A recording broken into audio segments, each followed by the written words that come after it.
Yun, good morning po sa ating lahat.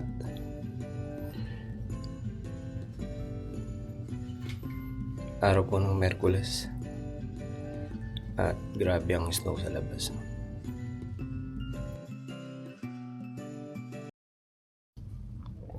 Yan, pumasok na sa loob. Grabe.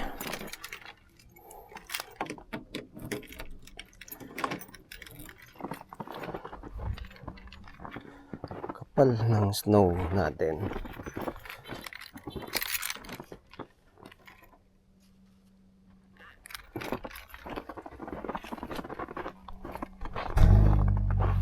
Oops, gugulas pa tayo.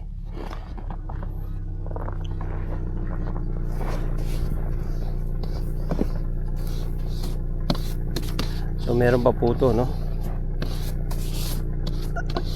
2 o 3 araw pa yata ito. So kapal-kapal na ng snow.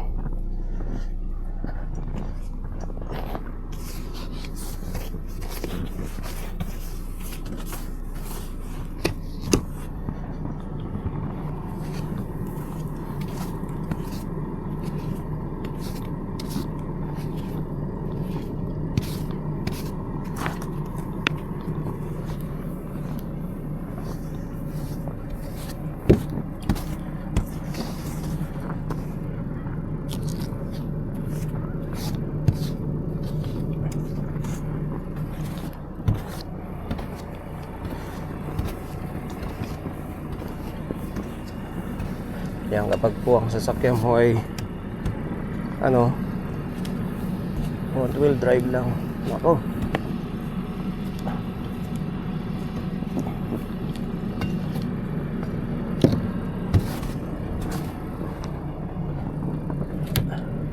nahihirapan ka.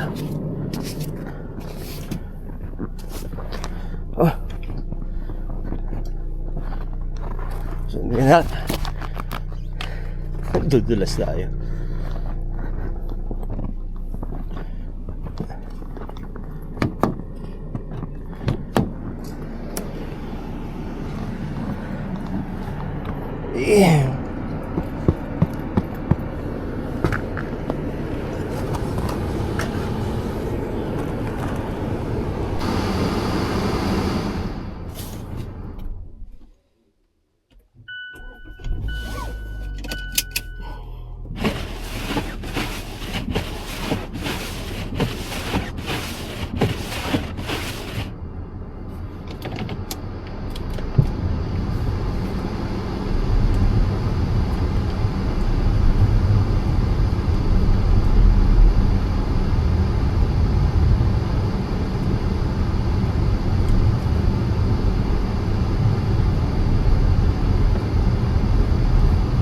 Kapal po talaga ng snow, no?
Sa sobrang sama po ng panahon ngayon dito, wala masyadong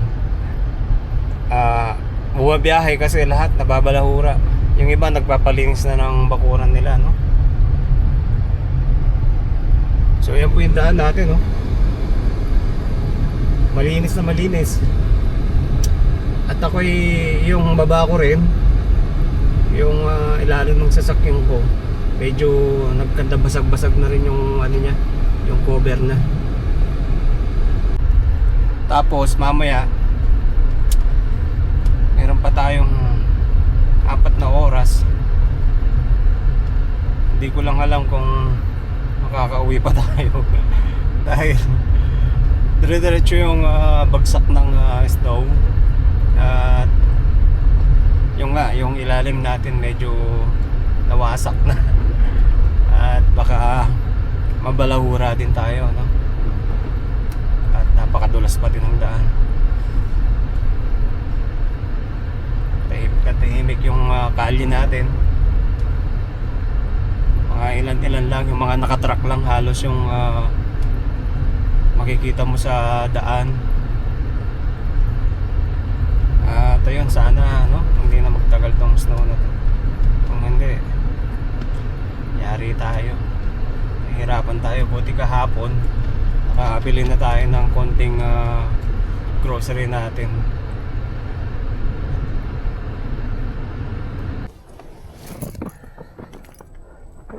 Yan, kung aalis ka, katulad po niya, no? Yan, hindi makahon, nakabalahura. Ayun pa yung isa. So halos nabalahura na.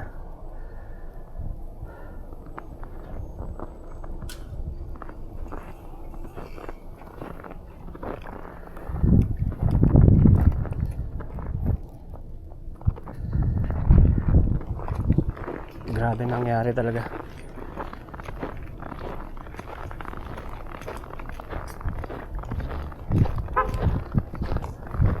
Yung taxi nabalahura na rin.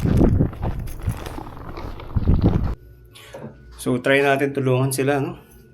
Kawawa naman, kanina pang na-stuck pala, isang oras na sila doon.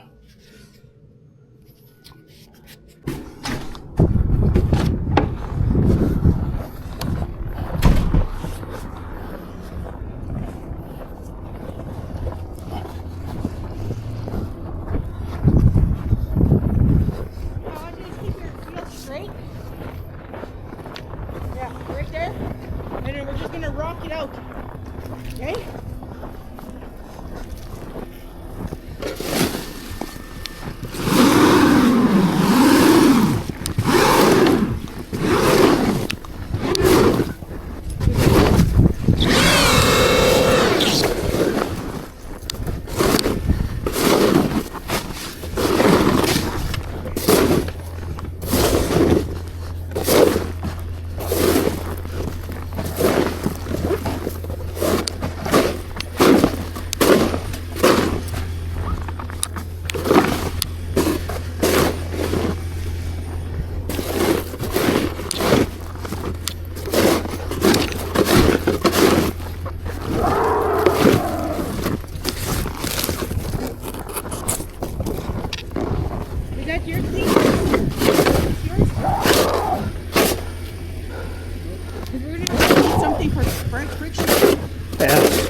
All the snow that's underneath the vehicle, because the more that he's hung up on the snow, and it's going to cause the transmission to slip Oh yeah. It'll cause it'll crash the oil pan. I got most of it out of there. Now what we want to do is we want to go this way. Let's go this way, and then we can push him back out this way, okay?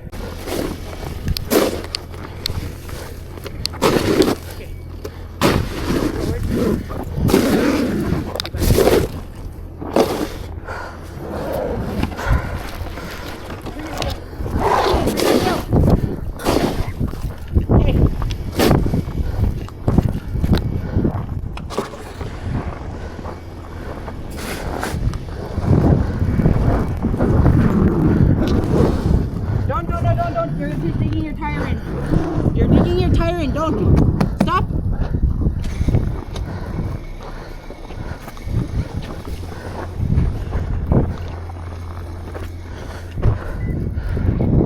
Maybe I'll get some wood, you know? Get some cover. Yeah, yeah.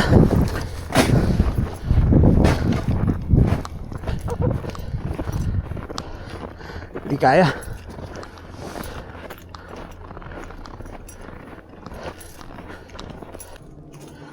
So try natin tong plywood. Magkakaigi.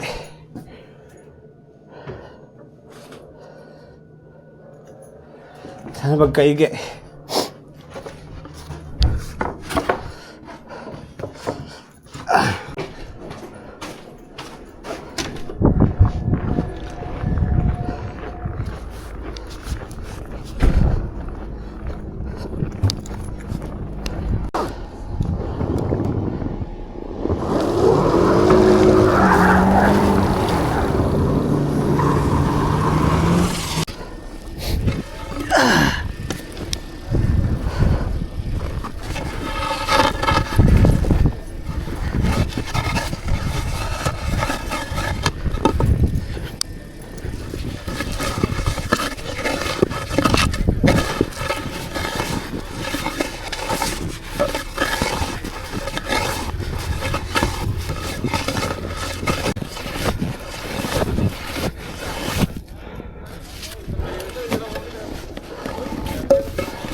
Nakaalis na yung mga nakalusot na sa balahura. At hindi na gumastos kasi pagka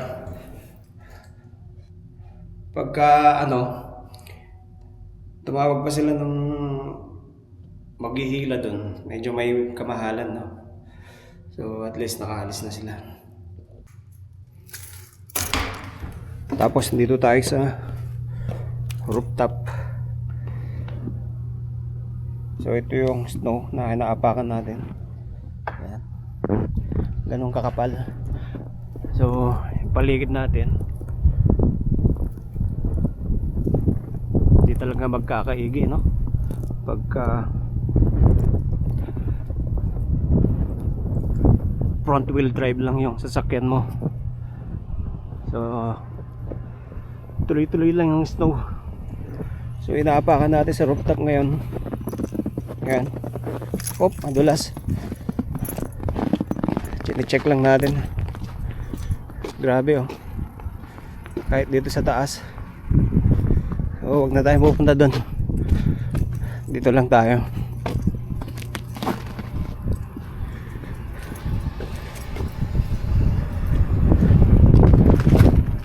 Sarado kaya ito. Sarado.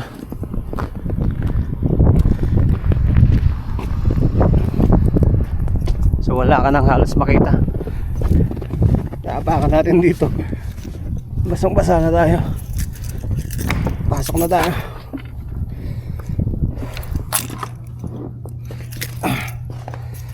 So pagka napuno pa ng snow to, mahihirapan ka nang magbukas ng pinto dito.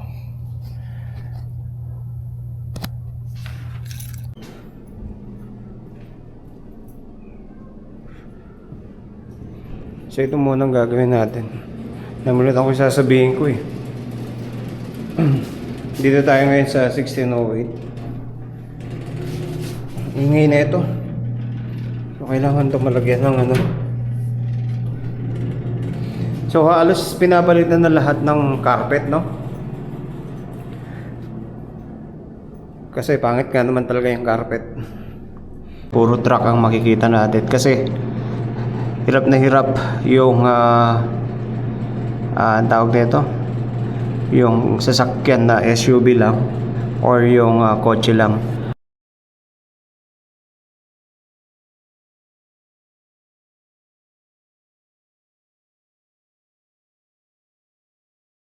So pauwi na tayo, no? Magpa 5 na. Pero kailangan natin umuwi ng kahit mas maaga ng konti kasi ayun, gawa ng snow. So napakakapal. So hindi ko alam kung uwi tayo ng maaga or alis tayo, no? Ang daming nabalahura talaga. So maglilinis pa ako ng harapan namin kung uwi ng ayos. Ay naka. Ay. Sana hindi tayo mabalahura, no? At malaking perwisyo pag nabalahura tayo. Gagastos pa tayo, may stuck tayo sa daan. First time lang tayo naging sa loob ng 7 taon dito. Ngayon lang na nangyaring ganito na sobrang kapal ng yelo, ng snow na bumagsak ngayon taong 2026 na. Papainit lang tayo ng sakyan. Maya maya pakita ko sa inyo kung paano natin susuungin ang snow, makapal na snow. So good luck sa akin. Yan lamig. Nakusok-kusok pa yung ko. Hindi nga. Ayan.